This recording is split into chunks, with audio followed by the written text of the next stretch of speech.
Məşhur Le Monde qəzeti həbsdə saxlanılan müxalifət lideri Əli Kərimlinin vəziyyətinə və Azərbaycandakı diktatura rejiminin eybəcər addımlarına geniş məqalə həsr edib. Fransanın bu nüfuzlu nəşri ölkədə ağır repressiya maşınının təkcə siyasi müxalifəti deyil, artıq bütün cəmiyyəti necə hədəfə aldığını diqqətə çatdırır. Hər vaxtınız xeyir, hörmətli tamaşaçılar. Məhkəmə və cəza sistemi müxalifətçiləri sistemli şəkildə əzməyə davam edir. Başlığı ilə təqdim olunan bu məqalədə Bakıdakı rejimin insan hüquqlarını necə kobud şəkildə tapdaladığını bütün təfərrüatı ilə şərh edib. Qəzet yazır ki, Azərbaycan rejiminin repressiya maşını bu yay nəzarət dairəsini daha da daraldıb.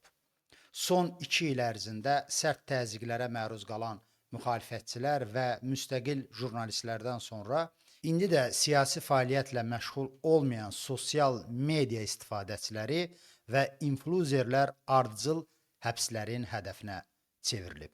Hakimiyyətin əsas məqsədi vətəndaş cəmiyyətinin səsini tamamilə kəsməkdir.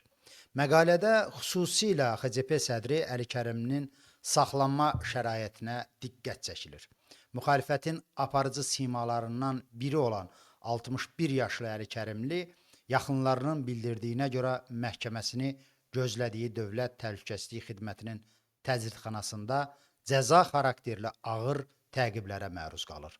Ev dustaqlığına buraxılması ilə bağlı vəsadətinə baxan apellyasiya məhkəməsində onun "məni burada öldürürlər" dediyi bildirilir. Lakin məhkəmə bu vəsadəti təmin etməyib.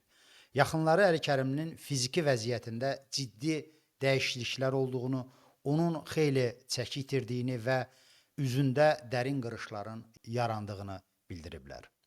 Le Monde qəzeti vurğulayır ki, siyasi məhbusların saxlanma şəraitinin qəsdən ağırlaşdırılması ilə yanaşı, məhkəmə hüquq sistemi digər hədəfləri də əzməkdə davam edir. Məqalədə Toplum TV-nin həbs edilmiş əməkdaşlarına çıxarılan 12 ildən 15 ilədək azadlıqdan məhrum etmə cəzaları xatırladılır və bu qərarlar son dərəcə ağır cəza kimi qiymətləndirilir. Repressiya dalğasının TikTok istifadəçilərinə qədər çatması da qəzetin diqqət mərkəzindədir. Polşada yaşayan Azərbaycanlı mühacir jurnalist Cavid Ağanın vəkillər və tədqiqatçıların araşdırmalarına istinadən verdiyi məlumatına görə son 5 ayda 206 TikTok istifadəçisi həbs olunub. Bütün hallarda iddia edilən əməllər xuliqanlıq, ictimai təhqir və ədəbsizlik kimi tövsif olunur. Ekspertlərin fikrincə, bu kampaniya ölkə əhalisinə qarşı ümumi təzyiq və qorxu mühitinin sərtləşdirilməsinin bariz nümunəsidir.